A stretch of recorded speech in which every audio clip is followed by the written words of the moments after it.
Good morning, students. Let us start the rest part of the lesson. ये last page रह रहा बेटा, ये रहा बस। कल मैंने यहाँ तक आपको एक्सप्लेन कर दिया था। एक बार निशान लगा देता हूँ यहाँ तक, ठीक है। ये लाइन हो गई थी यहाँ तक, एग्जाम्पल तक। इसके आगे देखें, उसने कहा था ना कि हम चीज़ों को जब ढूंढ, या तो हमारे घर से वो गायब हो गई हों, जब हम उनकी तरफ ध्यान देते हैं। अक्सर हम चीज़ की तरफ ध्यान नहीं देते हैं। या फिर कोई चीज़ टूट फूट गई हो, रिपेयर रिपेयर मांग रही हो, तो हम उसके अरे ये वो बनेगी, अब इसमें ये टाँका लगेगा, ये बनेगी, तब हम ध्यान देते हैं। उससे पहले हम नॉर्मल अगर सामान्य चीज़ चल रही है तो उसकी तरफ ज़्यादा हमारा ध्यान जाता नहीं है। ये समझा रही थी कौन? वो लड़की राइटर समझा रही थी उस लड़की को, ठीक है। Again I heard the unnatural sound of my voice and I went on. Again दोबारा से आई हर्ड, मैंने सुनी, द अननेचुरल अप्राकृतिक, ठीक है, अस्वाभाविक, साउंड माने आवाज़, ऑफ माई वॉइस अपनी आवाज़, क्योंकि कमरे में वो गूंज रही होगी। एंड आई वेंट ऑन, और मैंने जारी रखा अपना कहना। I remember my mother once asked me, मुझे याद है मेरी माँ ने एक बार कहा था, if I would help her polish the silver, कि कि क्या मैं हेल्प कर सकती हूँ हर माने उसकी, पॉलिश माने पॉलिश करने में, साफ़ करने में, द सिल्वर, उन सिल्वर के बर्तनों को। ये जो बर्तन थे ना उनके घर में, जो जहाँ वो आई थी मिलने के लिए, वो कि उन्हीं बर्तनों को देखकर कह रही है कि मुझे याद है अभी भी एक बार मैं स्कूल नहीं गई थी, बीमार थी थोड़ी सी, तो मेरी माँ ने कहा था कि बेटे इन बर्तनों को थोड़ा सा साफ़ करने में हेल्प कर दे, मेरी पॉलिश करने में। It was very long time ago, काफ़ी लंबे पुरानी बात है। And I was probably bored that day, और perhaps I had to sit at home because I was ill. क्यों थी मैं उस दिन घर?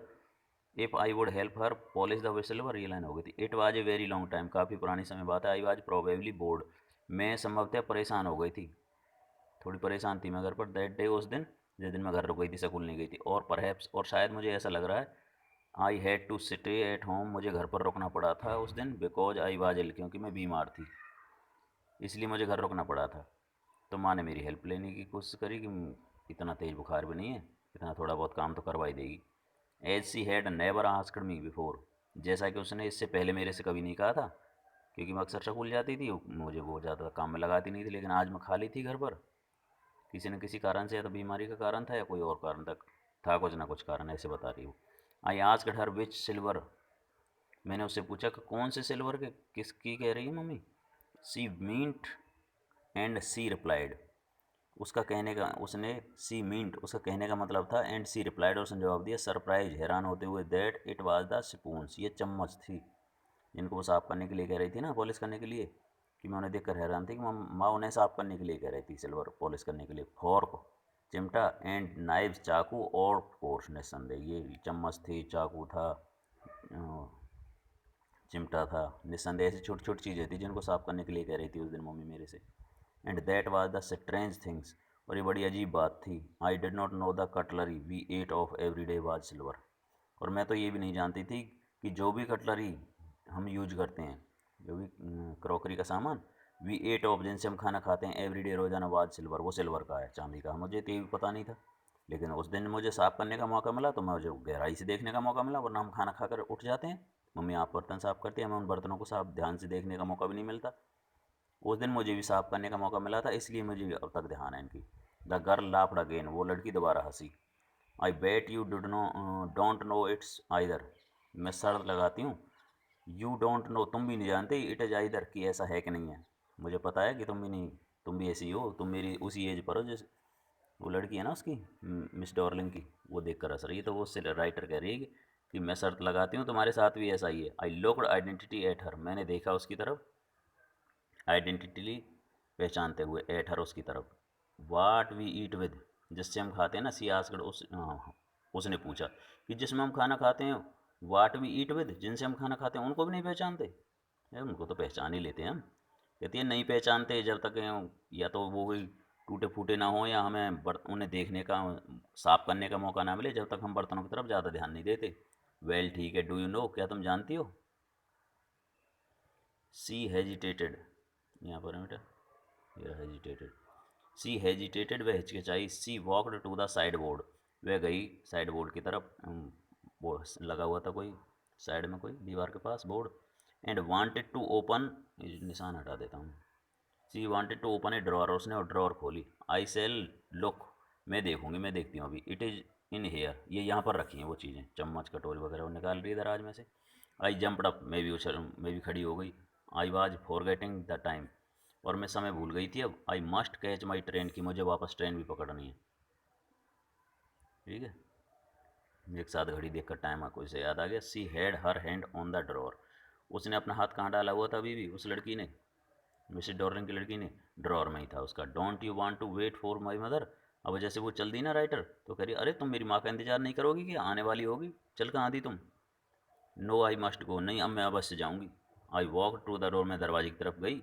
The girl pulled the drawer open, लड़की ने पुल्ड माने खींचा, द ड्रॉर को, ओपन माने खोलाई, drawer open, pulled the drawer open, उसे खोला। जो I can not find my own way, I can find my own way, मैं अपना रास्ता खुद देख सकती हूँ, मतलब मैं पहुँच जाऊँगी अपने आप ही, चली जाऊँगी। As I walked down the passage, और जैसे ही मैं रास्ते पर निकली, जैसे ही मैं गई रास्ते की तरफ, I heard the jingling of spoon and fork, मैंने सुनी खनखनाने की आवाज़। जिंगलिंग ऑफ द स्पून, चम्मचों के खनखनाने, जैसे बर्तन बाजते हैं। एंड फोर्क, और चिमटों की आवाज़ सुनी, क्योंकि वो उन्हें रख रही होगी दोबारा से। आफ्टर द कॉर्नर, कोने के बाद, ऑफ द रोड, रोड पर कौन आया। I looked up at the same name plate, मैंने फिर उस घर के नेम प्लेट की तरफ देखा। मार्कोनी से ट्रीट, इट सैड, इसमें लिखा हुआ था। I had been at number 46, और मैं 40 नंबर 6 नंबर के घर में ही थी। सही था, मेरी माँ का बताया हुआ एड्रेस है, मेरी माँ बता कर गई थी सालों पहले। The address was correct, address बिल्कुल ठीक था। But now I did not want to remember it any more, परंतु मैं अब इसको और ज़्यादा याद करना नहीं चाहती थी। I would not go back there because see the object that are linked in your memory with the familiar life of former time instantly lose their values when served severed from them। दोबारा से देखें, मैं same उस 46 number के मकान पर ही थी। The address was correct, address भी ठीक था। But now I did not want, परंतु मैं नहीं चाहती थी, टू रिमेंबर, याद करना। टू रिमेंबर माने याद करना, यहाँ पर है। To remember it any more, और ज़्यादा, मैं इन सब चीज़ों के बारे में और ज़्यादा याद करना नहीं चाहती थी। I would not go back, और मैं वापस भी नहीं जाना चाहती थी। देयर माने वहाँ पर, बिकॉज द ऑब्जेक्ट, की जो भी वस्तुएं थी ना, दैट आर लिंक्ड, जो जुड़ी हुई थी, इन योर मेमोरी, तुम्हारी यादों से, उसकी यादों से। विद द फैमिलियर लाइफ, उसके परिचित जीवन से, पुराना जीवन जो था, बचपन जब वो छोटी थी, उस समय की जो चीज़ें थी, सामान थी, उनसे जुड़ने, जो जुड़ाव जो वो महसूस करना नहीं चाहती थी अब। ठीक है, life of the former life, पुराने जीवन से, farmer time. Instantly lose their values, और अब वो फिलहाल, लूज माने उन्होंने खो दिया, देयर वैल्यूज, उसका महत्व। वेन सीवियर्ड फ्रॉम देम, क्योंकि उनसे उसे दुख होता है। When severed from them, you see them again in strange surroundings, वो तुम्हें मिल जाएंगी। यू सी देम अगेन माने दोबारा से, इन स्ट्रेंज सराउंडिंग, अजीब परिस्थितियों में, अजीब हालत में जो मिलती हैं, तो उसे उन्हें देखकर दुख होता है, इसलिए वो वहाँ पर जाना नहीं चाहती थी। ठीक है, यहाँ पर surrounding. And what should I have done, और मुझे करना भी क्या है इनका, विद देम, उनके, इन स्मॉल रेंटेड रूम। ठीक है, मैं इनका करूँगी भी क्या, अपने जहाँ पर रहती है, किराए पर रहती है कहीं से, रेंटेड रूम में, करीब मैं इस छोटे से किराए के कमरे में उनका करूँगी भी क्या। ठीक है, यहाँ पर है रूम, ये रहा, ये रहा जहाँ मैंने पेन चलाया अभी।